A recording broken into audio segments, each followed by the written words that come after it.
अस्सलाम वालेकुम एवरीबॉडी। मेरा नाम ज़ुल्फ़कार अली रिंद है और मैं बेसिकली आज जो ये वीडियो बना रहा हूँ उसका मेन मकसद सिर्फ जो है स्कॉलरशिप के हवाले से थोड़ी बहुत चीज़ें मैंने डिस्कस करनी थी आप लोगों से।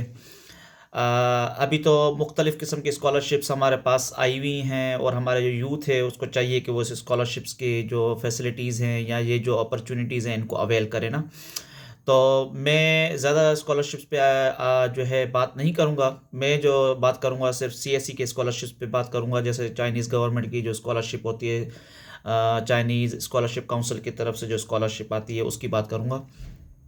तो उसमें ये है कि हमारे पास मल्टीपल यूनिवर्सिटीज़ हैं जिनमें आप अप्लाई कर सकते हैं। आपके हर हर फ़ील्ड की वहाँ पे स्कॉलरशिप्स अवेलेबल हैं और इसका ड्यूरेशन जो है वो स्टार्ट होता है बेसिकली सितंबर से लेकर मई तक का टाइम पीरियड होता है, जिसमें वो आपको मुख्तलिफ़ यूनिवर्सिटीज़ अपनी जो है टाइमलाइन के हिसाब से जो है वो बता रही होती हैं कि उनकी स्कॉलरशिप्स आई होती हैं, एडमिशन्स वगैरह जो है स्टार्ट होते हैं प्रोसेसेस। तो चाइनीज़ गवर्नमेंट की ही स्कॉलरशिप क्यों? इस पे मैं क्यों आपको जो है वो इंसिस्ट कर रहा हूँ कि आप इस स्कॉलरशिप की तरफ जो है जाएँ, उस पे जो है ना फैसिलिटीज़ अवेल करें। देखें जी, अभी मैंने मुख्तलिफ़ जो है ना हमारे पास जो है प्लेटफ़ॉर्म्स हैं जहाँ पे स्कॉलरशिप्स के हवाले से बहुत ज़्यादा काम चल रहा है। जैसे स्कॉलरशिप नेटवर्क हो गया और हमारे कुछ सिंधी स्टूडेंट्स के हवाले से एक बहुत ज़बरदस्त हमारे पास जो है वो है प्लेटफॉर्म है, सिंधी स्टूडेंट्स इन चाइना के हवाले से अमजद लगारी भाई ने जो है वहाँ पे उसको चलाया हुआ है। तो उस पे भी वो बहुत अच्छा काम कर रहे हैं, जिस पे वो अवेयरनेस डेली बेस पे दे रहे होते हैं कि जो है आप लोग अप्लाई करें, ज़्यादा से ज़्यादा अप्लाई करें, स्टूडेंट्स को इनकरेज कर रहे हैं और ये बहुत अच्छी उनकी जो है ना वो है प्रोग्रेसिव सोच है। तो मैं भी अपना एक छोटा-सा कंट्रीब्यूशन आप लोगों के साथ करना चाह रहा हूँ कि चाइनीज़ गवर्नमेंट की ही स्कॉलरशिप क्यों? देखें, अभी आप मैंने देखा है कि जो लोग भी अप्लाई कर रहे होते हैं तो उनके मल्टीपल क्वेश्चन, सबसे पहला क्वेश्चन उनका ये आ रहा होता है कि इसमें आइल्ट्स रिक्वायरमेंट है या नहीं है? या जो है उसमें जीआरई की रिक्वायरमेंट है या क्या है? तो मैं आपको ये बता दूं कि चाइनीज़ गवर्नमेंट की जो भी स्कॉलरशिप्स हैं, जितनी भी स्कॉलरशिप्स हैं, सिर्फ चाइनीज़ गवर्नमेंट स्कॉलरशिप नहीं है, इनकी प्रोविंशियल स्कॉलरशिप्स होती हैं, इनकी जो है और मतलब हर सूबे के हिसाब से अलग-अलग चीज़ें होती हैं, मतलब scholarships, a lot of scholarships you can find there. तो एक तो चीज़ ये है। दूसरी चीज़ ये है कि इनकी जो स्टडीज़ का जो लेवल है वो बहुत ही आउट क्लास है। आप अपने मिथ से बाहर निकलें, आप इस सोच से बाहर निकलें कि चाइना में स्कॉलरशिप लेके क्या करेंगे, चाइना में जाके क्या करेंगे।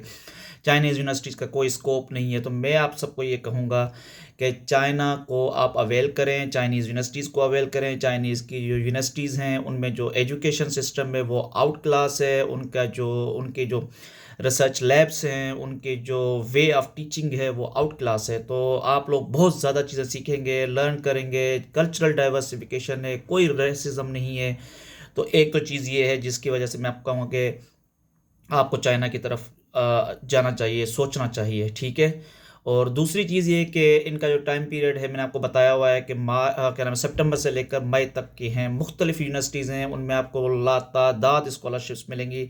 कैटेगरी ए जो होता है, जो हमारी एचईसी के थ्रू जो वो होते हैं, एम्बेसी के थ्रू सिलेक्शंस करते हैं, उसमें भी इस बार उन्होंने ये किया है कि बगैर कोई टेस्ट के जो है ना उन्होंने नॉमिनेशंस करना शुरू कर दिए हैं। तो ये एक बहुत ही गलत स्टेप है उनका एचईसी की तरफ से, जो मैंने देखा है। मैं खुद एचईसी के थ्रू जो है कैटेगरी ए के थ्रू आया हूँ। लास्ट ईयर मैंने टेस्ट दिया था, इस साल मेरी जो है यहाँ पे स्कॉलरशिप कंटिन्यू है। पीएचडी का स्टूडेंट हूँ मैं। दालियान में डूफे एक यूनिवर्सिटी है, Dongbei University of Finance and Economics में मैं पढ़ रहा हूँ। तो मैं आप लोगों को सबको ये कहूँगा कि आप लोग जो है वेट ना करें स्कॉलरशिप्स के लिए। जो है अगर आपने अप्लाई करना है तो चाइनीज़ गवर्नमेंट स्कॉलरशिप्स में आप अप्लाई करें और इनमें किसी भी किस्म के आपको कोई भी इश्यूज़ हों आप मुझसे पूछ सकते हैं, डिस्कस कर सकते हैं।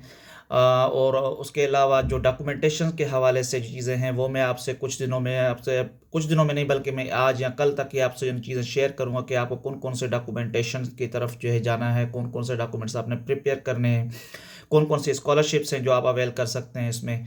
तो ये ब्रीफ छोटी-सी जो मेरी वीडियो बनाने का मेन मकसद था वो सिर्फ़ ये था कि आप लोग जो है अपने आप को इनकरेज करें चाइनीज़ गवर्नमेंट स्कॉलरशिप्स की तरफ और अपना माइंडसेट जो है थोड़ा चेंज करें, अपने इन मिथ से निकलें कि यार चाइना की तरफ जाके क्या करेंगे, चाइनीज़ स्कॉलरशिप्स का कोई फ़ायदा नहीं है, चाइनीज़ गवर्नमेंट का कोई फ़ायदा नहीं है, चाइना के जो स्कॉलरशिप्स हैं वो ऐसे ही हैं, ऐसा कुछ भी नहीं है।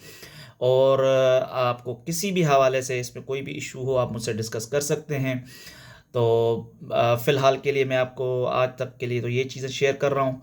तो अगली वीडियो में मैं आपसे ये भी चीज़ें शेयर करूँगा कि कौन-कौन से जो है स्कॉलरशिप्स हैं, डिटेल में मैं आपसे डिस्कस करूँगा कि चाइना में जो है कौन-कौन से स्कॉलरशिप्स आप अवेल कर सकते हैं और उनके डॉक्यूमेंटेशन के प्रोसेसिंग के लिए क्या-क्या चीज़ें चाहिए होंगी। एसओपी जो बनाना होता है, उस पे थोड़ा डिस्कस कर लेंगे हम। उसके अलावा हम इस पे डिस्कस करेंगे कि जो है सीवी को किस तरह आपने मैनेज करना है, आपने ईमेल्स किस तरह करनी है। ये सारी चीज़ें मैं जो है स्टेप बाय स्टेप आपसे डिस्कस करूँगा। तो तब तक के लिए आप जो है मेरे इस वीडियो को देखें और उसको लाइक करें और उसको जो है मेरे चैनल को सब्सक्राइब करें। ठीक है सर, थैंक यू। अल्लाह हाफ़िज़।